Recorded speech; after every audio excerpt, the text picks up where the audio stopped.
Teman-teman terkasih di dalam Yesus Tuhan dan yang dikasih oleh Yesus Tuhan, Shalom. Pernahkah Anda terperangkap atau apakah Anda sedang terperangkap dalam suatu situasi yang sangat rumit, ruwet, memusingkan dan seakan tiada akhir? Anda terasa seperti berada di dalam satu lorong yang menyesatkan dan seakan tanpa jalan keluar. Kemanapun melangkah, yang ditemukan hanyalah jalan buntu. Dan ketika Anda melihat seakan-akan ada jalan keluar, maka ternyata Anda masuk ke dalam satu lorong yang lebih memerangkap dan lebih menyesatkan. Teman-teman terkasih di dalam Yesus Kristus, ini yang kita sebut dengan labirin. Ini yang kita sebut dengan labirin. Itu adalah labirin, di mana Anda terperangkap di dalam satu situasi, dan begitu banyak kelihatannya ada lorong jalan yang menyesatkan. Dan ketika kita melihat ada jalan, kita masuk, ternyata itu bukan jalan keluar, bahkan memasukkan kita ke dalam perangkap yang lebih lagi menyesatkan. Labirin dalam mitos Yunani adalah tempat yang sangat rumit. Dia membentuk sebuah jalinan yang ruwet, berliku-liku dan memusingkan. Bahkan di Android, di handphone kita, ada games yang judulnya The Maze, game labirin tiada akhir. Itu punya 3 level. Level yang pertama, level yang pemula, sederhana. Level yang kedua, mulai level yang rumit. Dan level yang ketiga, tingkat yang paling rumit, adalah level yang disebut labirin tanpa akhir.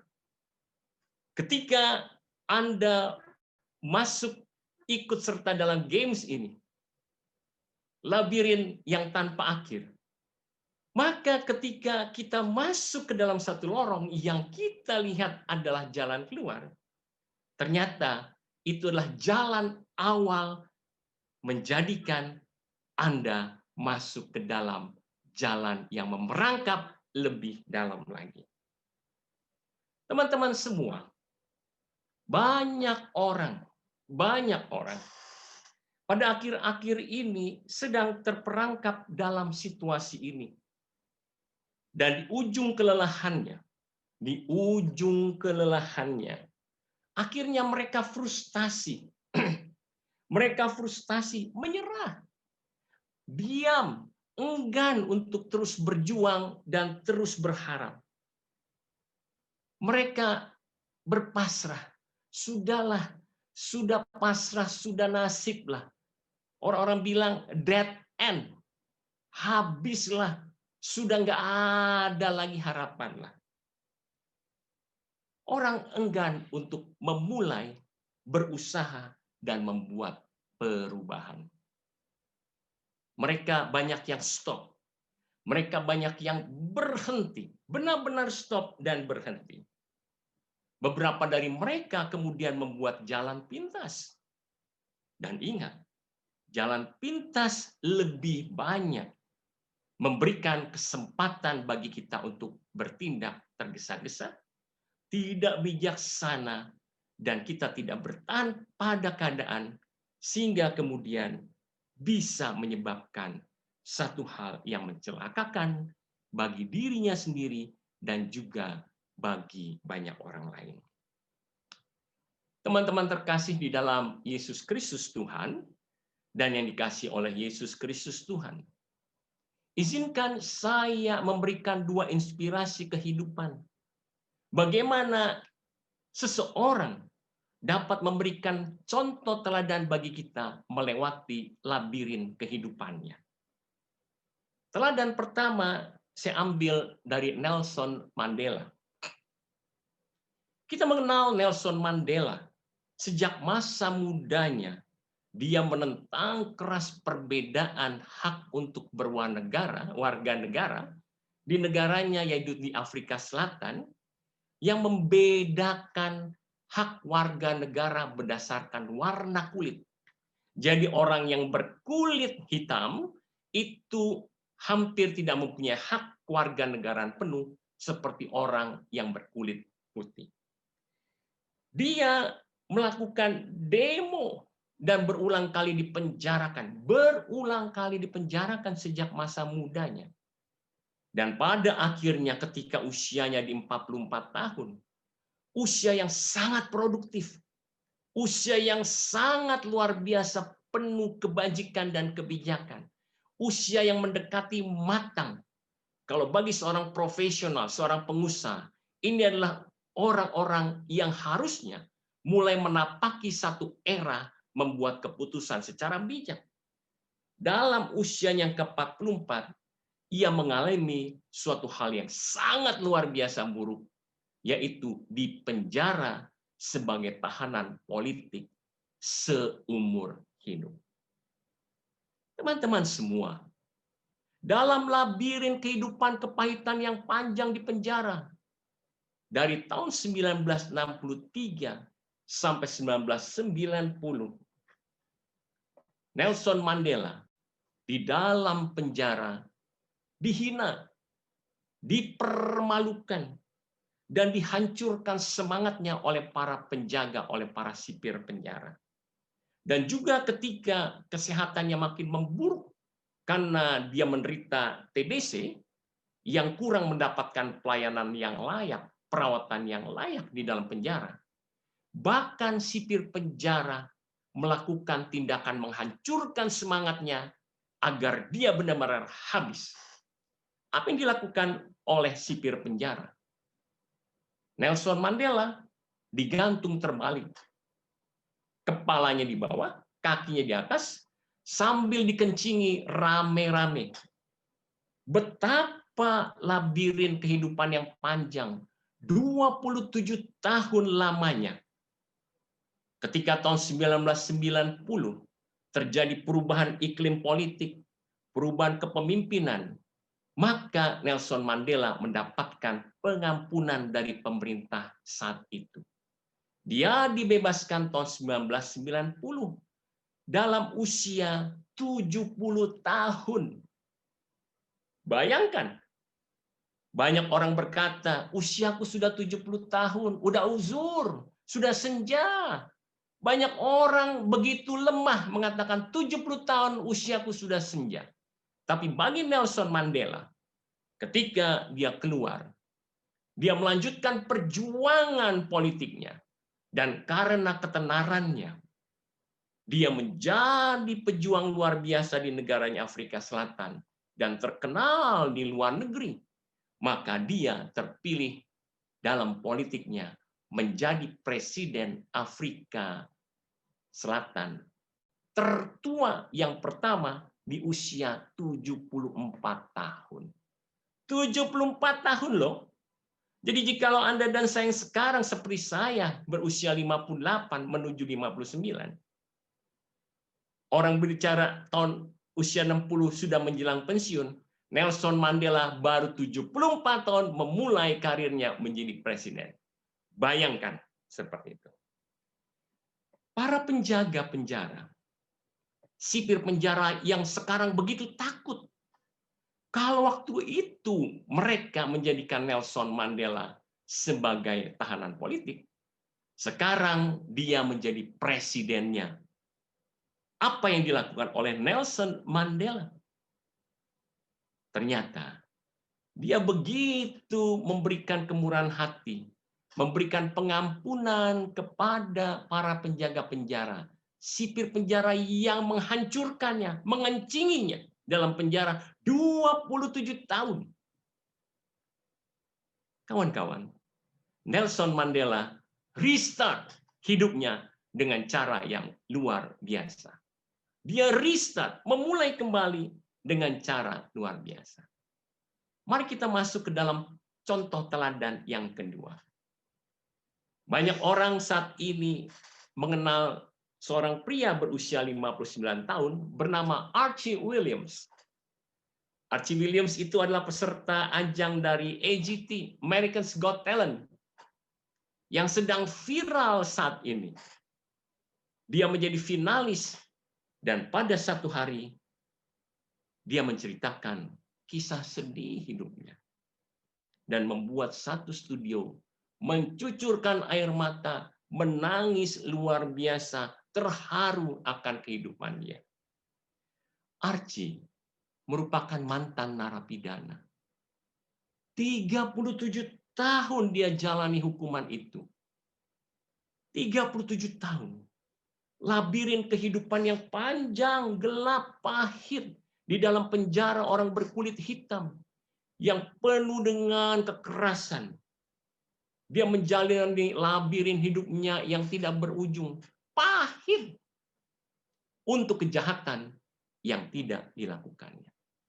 Teman-teman semua, tahun 2020 baru saja tahun ini, tes DNA dengan peralatan dunia modern yang canggih menemukan bahwa Archie Williams tidak terbukti bersalah.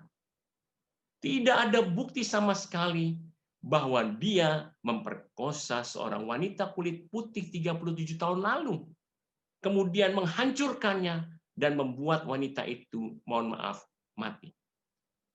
Tidak ada bukti sama sekali karena pada waktu itu DNA, uji tes DNA menyatakan bukan Archie Williams yang bertindak, yang berbuat, tetapi orang lain.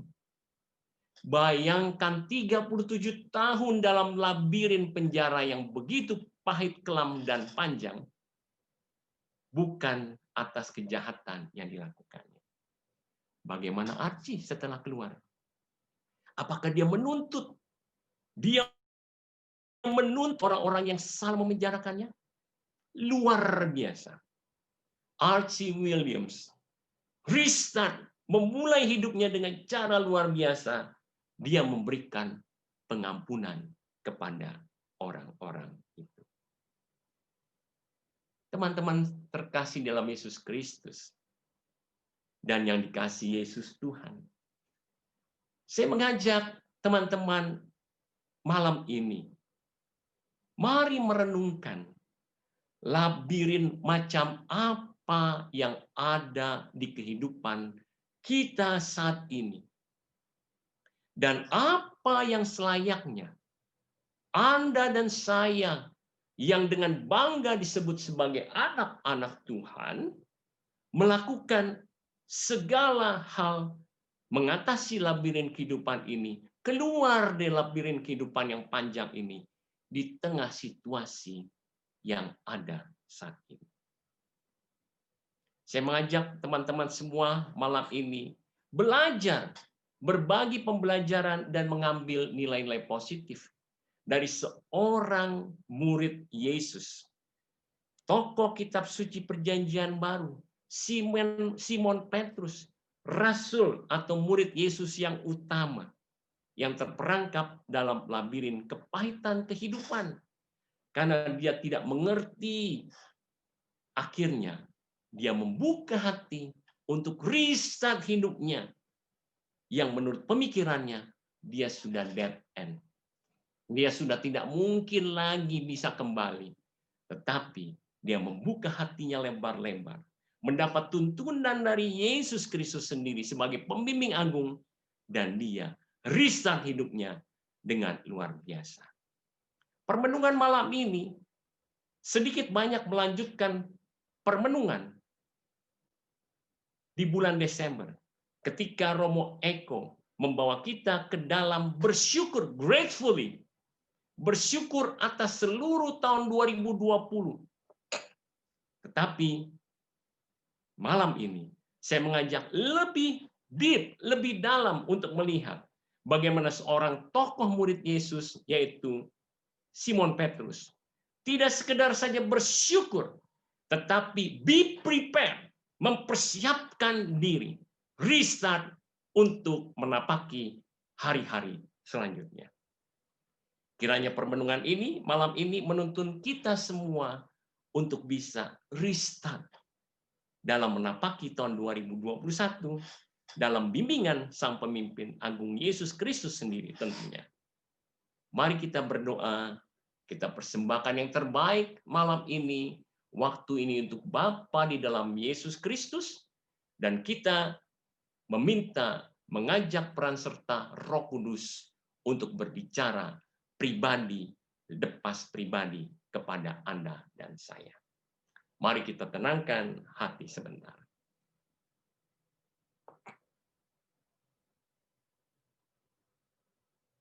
Di dalam nama Bapa dan Putra dan Roh Kudus.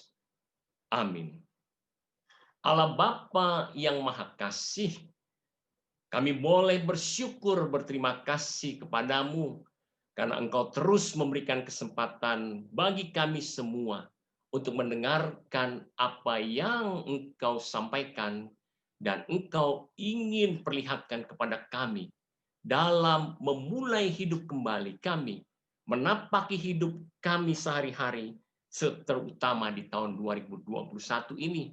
Kami persembahkan waktu ini yang terbaik hanya untuk-Mu Bapa, di dalam kasih kuasa Yesus Kristus, dan kiranya tanda setia Engkau dan Putra, yaitu Roh Kudus, berbicara kepada hati kami satu persatu, pribadi lepas pribadi, dan tidak ada yang terlewatkan. Semuanya untuk kemuliaan nama-Mu saja, Bapa, Putra, dan Roh Kudus. Amin. Di dalam nama Bapa dan Putra dan Roh Kudus. Amin. Teman-teman terkasih dalam Yesus Kristus dan yang dikasihi Yesus Kristus Tuhan, pembelajaran kehidupan akan kita ambil dari Injil Yohanes babnya yang ke-21, ayat 1 sampai 17. Tetapi kita akan persingkat dengan 3 ayat yang terakhir. Bagaimana Simon Petrus dituntun oleh Yesus untuk restart, memulai hidupnya luar biasa. Be prepared, dipersiapkan untuk restart, menjadi karya Allah luar biasa. Silakan Bro Billy yang akan membacakannya, atau satu teman silakan membacakannya. Kita mendengarkannya dengan penuh iman. Sesudah sarapan Yesus berkata kepada Simon Petrus, "Simon, anak Yohanes, apakah engkau mengasihi aku lebih daripada mereka ini?" Jawab Petrus kepadanya, "Benar Tuhan, engkau tahu bahwa aku mengasihi engkau." Kata Yesus kepadanya, "Gembalakanlah domba-dombaku." Kata Yesus pula kepadanya untuk kedua kalinya, "Simon, anak Yohanes, apakah engkau mengasihi aku?" Jawab Petrus kepadanya, "Benar Tuhan, engkau tahu bahwa aku mengasihi engkau." Kata Yesus kepadanya, "Gembalakanlah domba-dombaku." Kata Yesus kepadanya untuk ketiga kalinya, "Simon, anak Yohanes, apakah engkau mengasihi aku?" Maka sedih hati Petrus, karena Yesus berkata untuk ketiga kalinya, "Apakah engkau mengasihi aku?" Dan ia berkata kepadanya, "Tuhan, engkau tahu segala sesuatu, engkau tahu bahwa aku mengasihi engkau." Kata Yesus kepadanya, "Gembalakanlah domba-dombaku." Demikianlah sabda Tuhan. Terpujilah Kristus. Teman-teman terkasih di dalam Yesus Kristus Tuhan, dan yang dikasihi Yesus Kristus Tuhan, Buddha Gautama yang dilahirkan dengan nama Siddhartha Gautama, dan oleh pemeluk agama Buddha menjadikannya Sang Buddha Agung, yaitu orang yang telah mencapai penerangan sempurna, berpesan seperti ini. Tidak peduli betapa sulitnya masa lalu, kamu harus selalu bisa memulai lagi. Saya ulang sekali lagi. Pesan ini merupakan pesan bijak yang boleh kita pegang. Buddha Siddhartha Gautama berkata, Tidak peduli betapa sulitnya masa lalu, kamu harus selalu bisa memulai lagi. Anda, saya, sedang menapaki hari-hari sepanjang tahun 2021 ini. Baru 20 hari, ya, di mana akhir tahun 2020 kita tinggalkan. Dan saya percaya, akhir tahun kita rayakan dalam situasi yang sangat berbeda dengan tahun-tahun sebelumnya. Tidak ada lagi sorak-sorai gempita perayaan akhir malam tahun baru. Dan tidak ada juga bagaimana syahdunya, kusyuknya kita bersama-sama umat yang lain merayakan misa malam tahun baru pukul 24 malam di gereja kita. Tidak ada lagi. Maka kita hidup dalam situasi yang berbeda mulai saat itu. Dan ketika Anda dan saya melakukan refleksi akhir tahun, dan banyak orang yang mungkin melakukan refleksi akhir tahun, bisa jadi Anda, bisa jadi saya sambil merenung, kemudian mengelus dada, terhenyak, kemudian menghela nafas, dan menunda sebentar untuk mulai berkata seperti ini. Mungkin, bisa jadi, yang pertama seperti ini. Berat banget ya. Sulit banget ya. Pahit banget ya. Begitu banyak kehilangan banget ya. Begitu banyak hambatan yang belum bisa aku lalui ya sepanjang 2020. Dan berujung pada pertanyaan kepada diri kita sendiri. Seperti ini. Kalau 2020 begini, bagaimana aku bisa menapaki tahun 2021? Bagaimana aku memulai kembali setelah titik-titik. Anda bisa menambahkan titik-titiknya. Saya juga bisa menambahkan titik-titiknya. Saya bisa menambahkan titik-titiknya dengan cara seperti ini. Bagaimana di tahun 2020 saya harus berjuang menyelamatkan perusahaan, saya harus merevitalisasi perusahaan, bagaimana saya harus merampingkan perusahaan, bagaimana saya harus dengan penuh duka, penuh dengan kesedihan, harus melakukan layoff, memotong, mengurangi begitu banyak orang-orang yang saya kasihi, yang sudah begitu lama bekerja bersama kami. Tidak ada pilihan saat itu selain untuk memulai keseimbangan yang baru. Anda boleh menuliskannya, titik-titiknya. Bagaimana aku akan memulai 2021 ya? Setelah aku kehilangan, katakanlah, 7 orang kawan, saya kehilangan karena COVID-19. Baru saja 4 Januari lalu juga, kawan yang dekat. Bahkan saya tidak bisa untuk mengunjungi rumah sakit. Tidak bisa untuk mengikuti pemakamannya. Kecuali mengikuti misa requiemnya melalui Zoom. Anda dan saya boleh menambahkan titik-titik itu. Setelah aku kehilangan keluarga, orang yang aku kasihi, aku kehilangan usahaku, aku kehilangan kesempatanku seperti ini, aku kehilangan pekerjaanku, aku kehilangan karirku. Anda boleh tambahkan. Situasi ini bagi orang-orang yang seperti itu bisa disebut seperti ini. I'm not okay. I'm not okay. And seriously not okay. Bahasa Indonesia gini. Aku tuh nggak oke punya. Dan serius loh, benar-benar nggak oke. I'm not okay. And seriously not okay.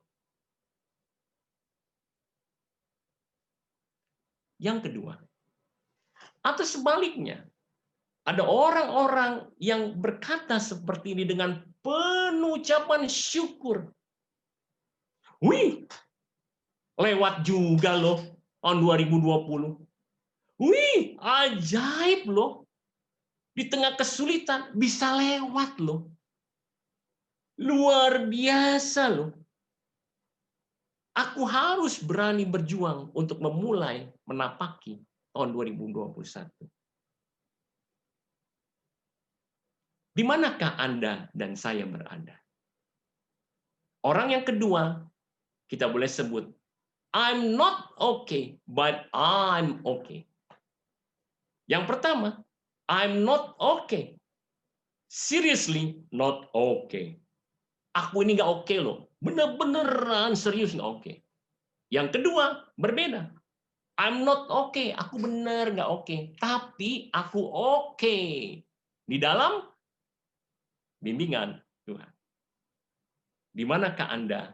Di manakah saya? Dari refleksi Injil yang kita baca tadi, di dalam Injil Yohanes bab yang 21, sebenarnya ayatnya yang 1 sampai dengan 17, tetapi kita hanya membacanya ayat yang 3 ayat terakhir, 15, 16, dan 17. Peristiwanya adalah peristiwa yang dibahas bulan Desember oleh Romo Eko. Ketika murid-murid kembali kepada kehidupan yang lama. Ketika Simon Petrus dalam kekurang mengertiannya jatuh dalam labirin kepahitan hidupnya. Dia, Simon Petrus, terperangkap dalam situasi yang nomor 1. I'm not okay. And seriously not okay. Simon Petrus mungkin dalam bahasa Indonesia ngomong gini, saya ini nggak oke lah. Bener loh. Nggak oke dah, nggak oke punya lah. Dia sudah seperti itu situasinya, terperangkap dalam labirin yang penuh kepahitan. Dan ingat, setiap kepahitan, setiap kekecewaan, itu seperti virus. Seperti virus Corona 19 loh, yang menyebar cepat, maka setiap peristiwa yang pahit, setiap peristiwa yang penuh kekecewaan dan tidak bisa disikapi dengan bijak, maka menyebarlah dengan cepat.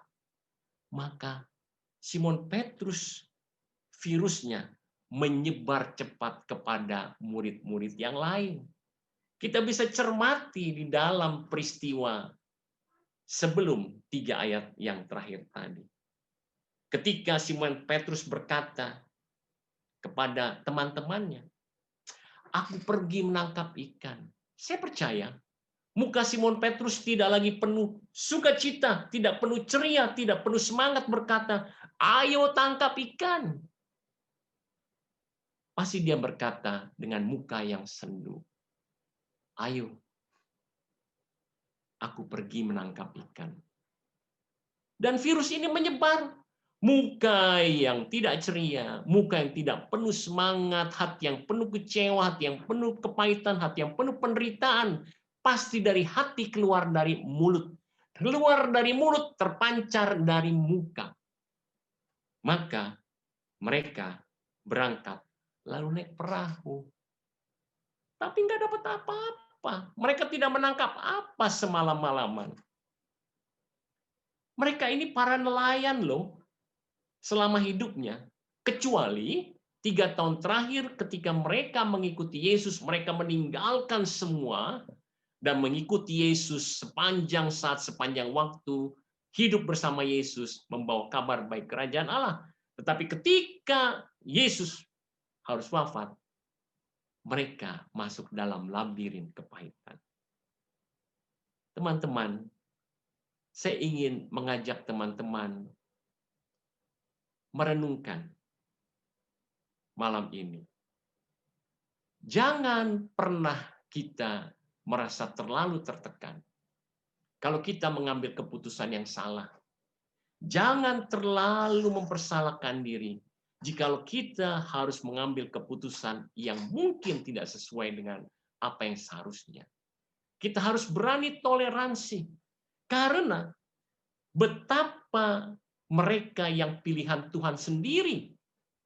Ingat ya, murid Yesus 12 murid Yesus, itulah pilihan Yesus sendiri.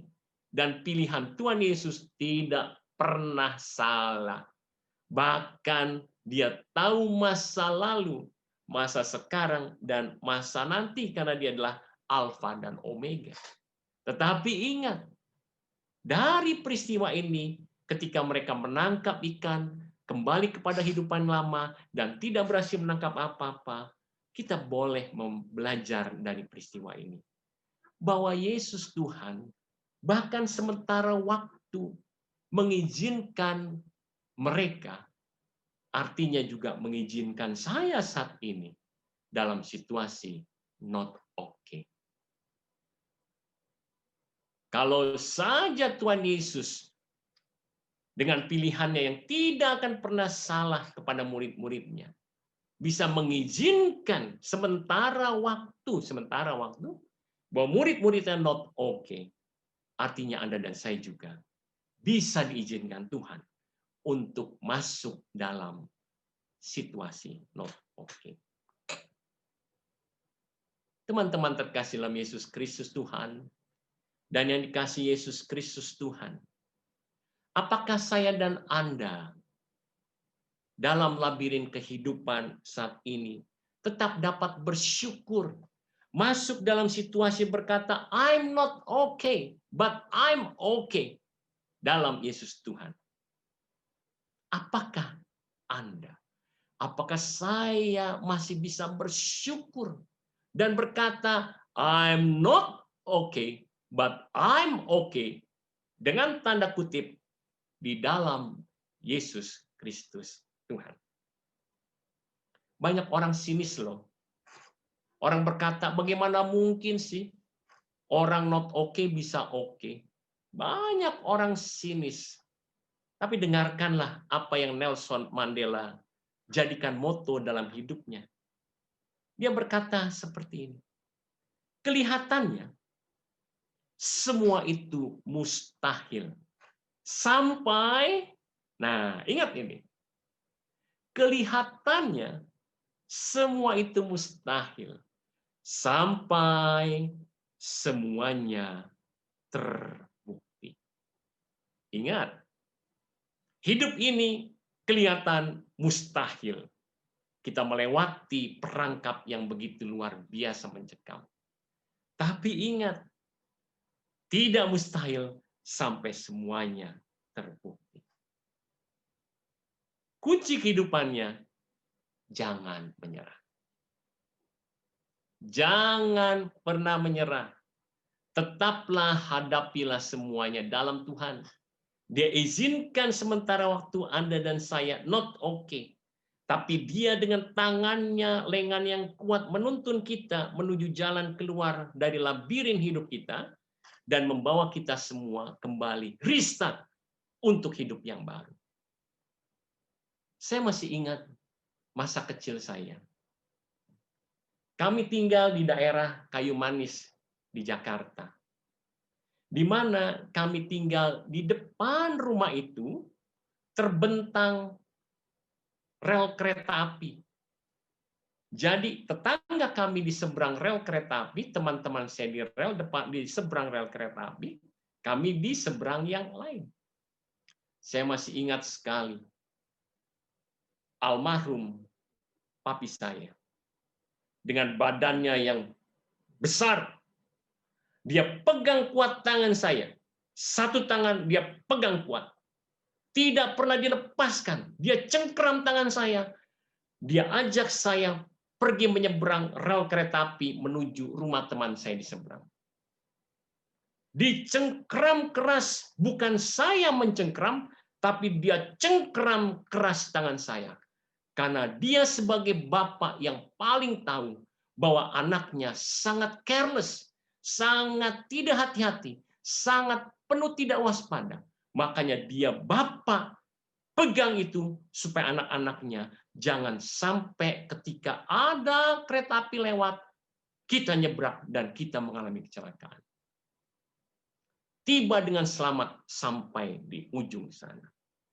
Renungkanlah. Kalau papi saya, almarhum, Kalau Anda bapak dari anak-anak kita adalah yang dikatakan Tuhan, orang-orang atau bapak-bapak yang jahat, yang penuh dosa, bisa melindungi anakmu seperti itu. Bagaimana Bapamu di surga? Apakah dia tidak akan menuntun Anda dan saya, memegang erat tangan saya, mencekram tangan saya erat-erat, mencekram tangan Anda erat-erat, agar Anda bisa dituntunnya, dibimbingnya, dibawa ke tempat yang selamat, tiba di tujuan. Renungkan itu. Teman-teman terkasih, inilah gaya Yesus menuntun Simon Petrus, sehingga Simon Petrus membuka mata hatinya lebar-lebar. Dan kemudian Yesus Tuhan melakukan pembenahan kepada Simon Petrus yang sudah rusak. Cara pandang, sikap hidupnya rusak. Yesus Tuhan membenahi ciptaannya. Karena dia ingin ciptaannya, muridnya yang utama, Simon Petrus, menjadi karyanya yang abadi untuk mewartakan saksi kerajaan Allah. Nomor satu, bagaimana Yesus menuntun dia, membuka mata hati dia. Kesatu, Yesus hadir di mana saja, kapan saja, tanpa dibatasi oleh ruang dan waktu. Yesus hadir, masuk dalam kehidupan sehari-hari para muridnya. Bahkan ketika murid-muridnya terperangkap dalam labirin kekecewaan, karena Yesus yang mereka banggakan wafat, mati dengan cara yang paling hina, disalib, diolok-olok. Sudah tidak lagi bersama mereka. Tidak ada yang lagi bisa menjadi panutan, bisa menjadi pegangan. Tapi Yesus hadir dalam kesempatan itu. Dia hadir pada saat murid-muridnya tidak sadar. Bahkan mungkin melupakannya. Dia hadir menghampiri murid-muridnya. Kalau saja Yesus hadir menghampiri murid-muridnya, bukankah Yesus juga yang sama hadir menyertai Anda dan saya? Bahkan pada saat Anda dan saya dalam kekecewaan, dalam kepahitan, dalam perangkap labirin berkata, apakah dia masih ada dalam hidupku? Apakah dia benar-benar ada dalam hidupku? Dan dia hadir untuk aku. Ingat, Yesus hadir tanpa dibatasi oleh ruang dan waktu. Dan dia akan hadir di hatimu saat ini juga. Percayalah. Bahkan ketika Anda ragu bahwa dia hadir, dia sedang hadir di dalam hatimu dan hatiku. Yang kedua, bagaimana Yesus menuntun Simon Petrus sehingga terbuka hatinya. Yang kedua, Yesus hadir dengan berkatnya yang wow. Saya bersaksi, Yesus hadir dengan berkatnya yang wow, ajaib, melimpah, berbuah kekaguman. Kepada para murid-muridnya ketika murid-muridnya tidak menangkap apa-apa, Yesus berkata, tebarkanlah jalamu. Dan mereka menangkap begitu banyak ikan. Wow, ajaib. Muridnya kagum. Itu membuka mata hati Simon Petrus. Yesus juga selalu hadir dalam kehidupan kita saat ini yang bisa saja sedang mengalami keseimbangan baru. Ingat, keseimbangan baru.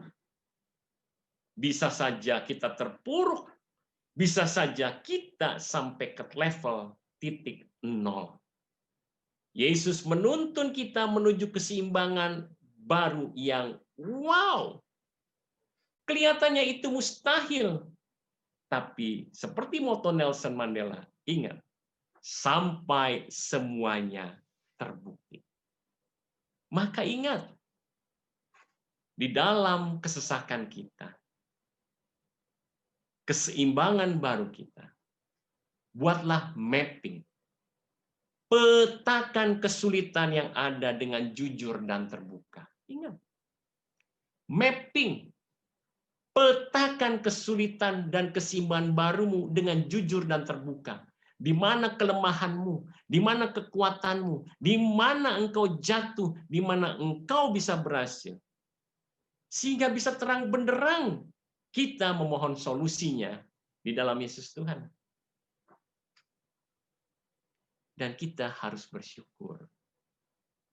Di dalam keseimbangan baru, bisa saja keseimbangan baru itu meninggalkan hanya remah-remah. Tahu ya remah-remah ya?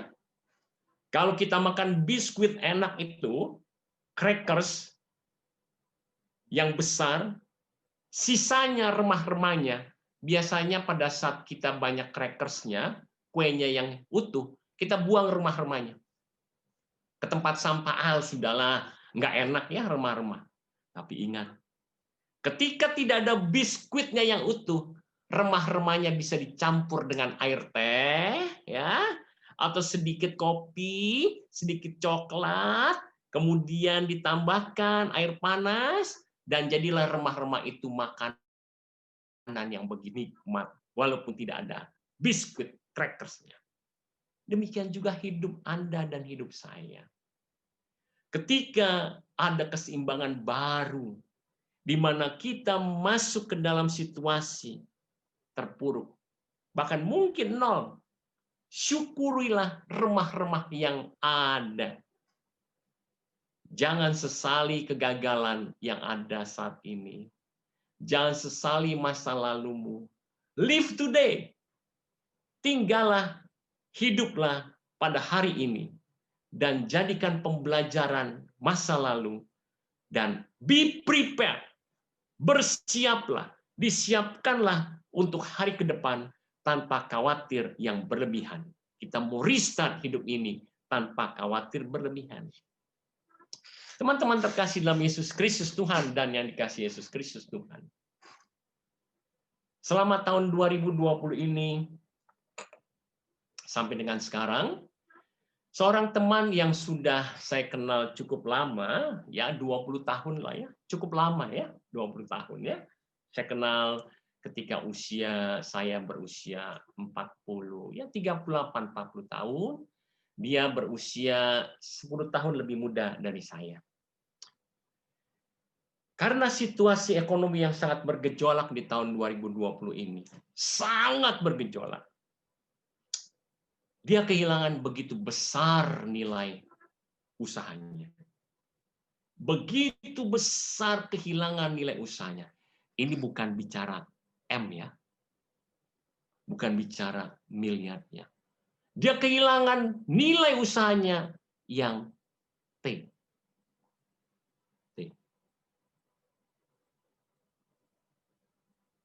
Hancur lebur karena situasi yang hanya seperti ini yang tidak dianggap sebelah mata sebelum Februari 2020.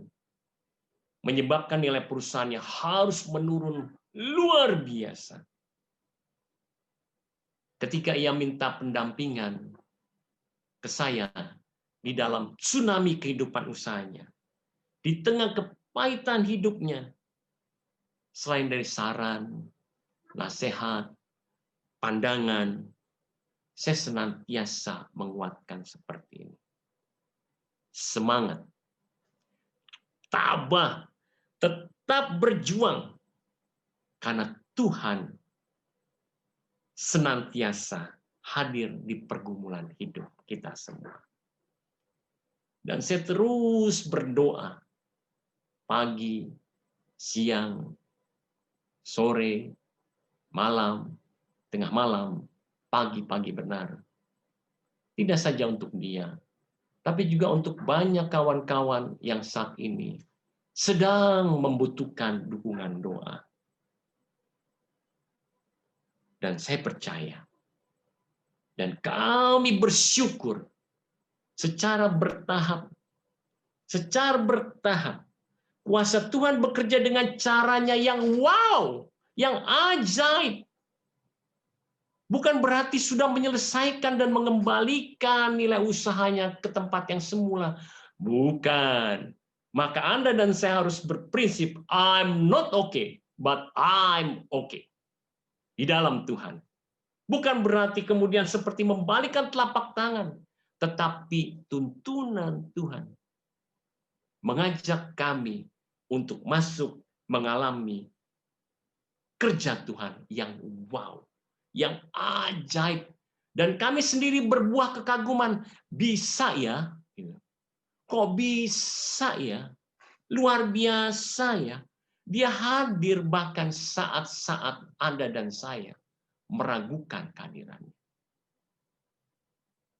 Wow, ajaib. Bukan berarti selesai berhasil, tapi dia lakukan sesuatu yang membuat Anda dan saya kagum.